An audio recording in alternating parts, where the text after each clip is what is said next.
Ayan, ang advokasya po kasi ng vendor party list ay tulungan iangat ang bawat maninindang Pilipino.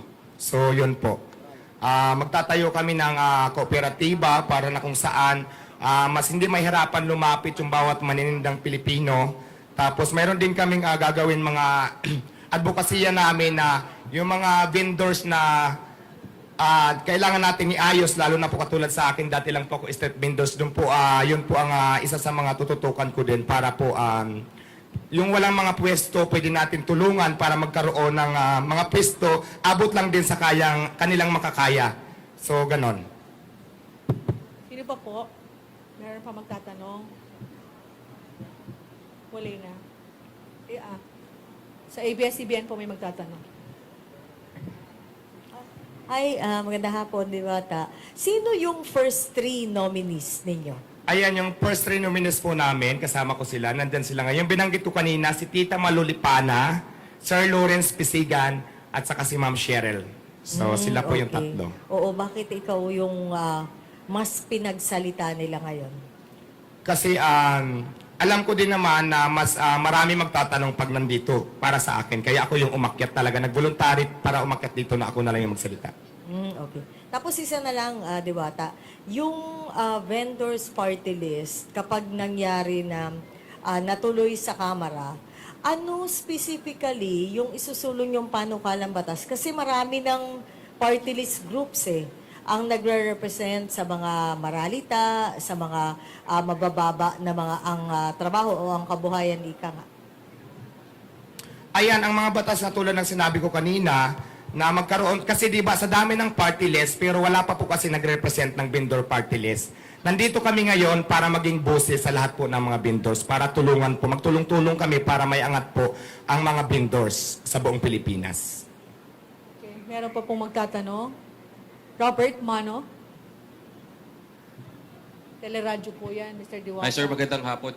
If ever lang ba mabigyan kayo ng pagkakataon na makapagsilbi, makakuha kayo ng pwesto sa Kamara pagdating ng halalan sa Mayo, paano ninyo hahatiin yung oras ninyo? Let's say for example, dahil nominado din po kayo dito, kahit na pang-apat kayo, it would entail a lot of works, di ba? Kailangan nyo pong pag-aralan yung mga panukalang batas na isusulong ninyo. Hindi po ba magiging hadlang ito para doon sa mga negosyo nyo naman na pinapasok ngayon? Hindi po, kasi sa business ko bilang isang Diwata Pares, may mga tao naman po ako na nag-handle na mapapagkatiwalaan ko. Kaya yung oras ko, kaya naman po i-divide kung saan dapat. So, binibigyan nyo ng garantiya yung publiko na ano po ang mas focus ninyo ngayon na dahil tinanggap ninyo yung nominasyon, yung pagtitinda po natin, pagiging vendor o yung mga advocacies at panukalang batas na isusulong ng inyo pong party list group? siyempre magpo-focus tayo sa party list, pero hindi naman pwedeng pabayaan ko rin yung tindahan ko. So, yun. Bibigay po ba kayo ng Anli Pares sa Kamara? Ay, bakit hindi kung gusto nila? Mag-unrice tayo doon at free soft drinks pa. Okay, thank you. May question pa siya sa likod.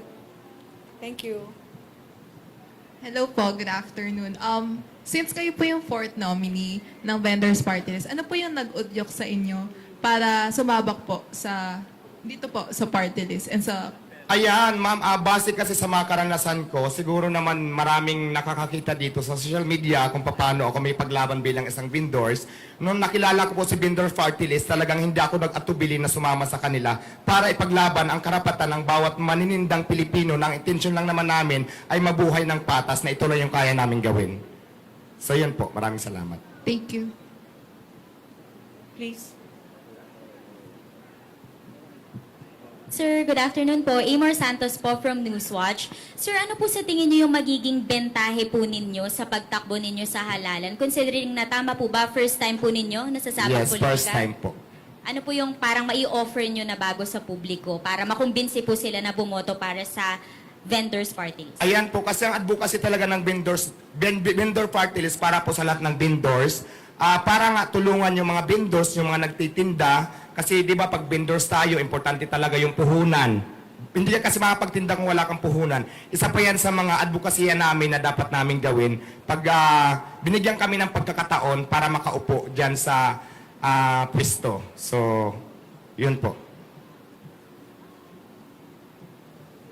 batas po, paano po iyon?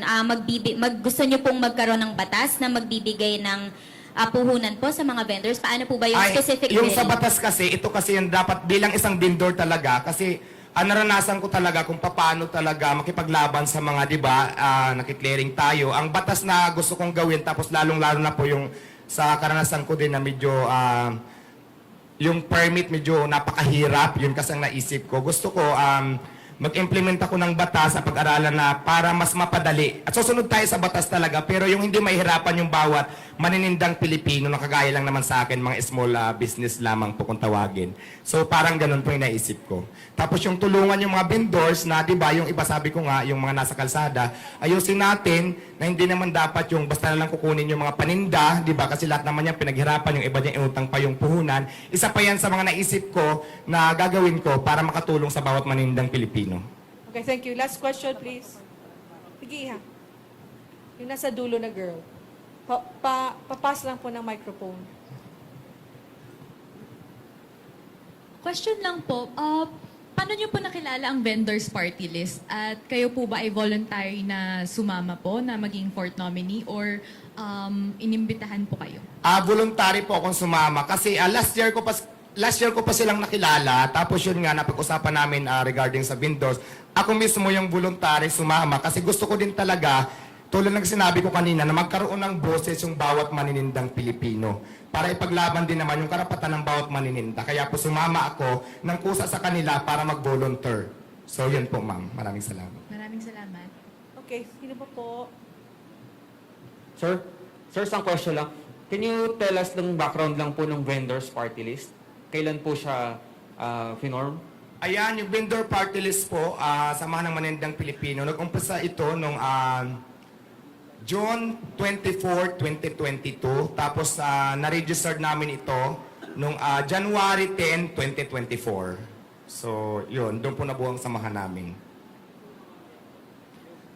Ang mga miyembro nito ay street vendors, tapos yung mga nagtitinda sa palengke. Tapos mayroon din naman, member kami na hindi siya vendors, pero ang willing silang tumulong sa mga vendors din na may angat yung bawat manininda. So hindi lahat ng member dito, mayroon din mga ilan-ilan na hindi sila literal na nagtitinda. So, pero ang advocacy is para makatulong sa bawat manindang Pilipino. Thank you.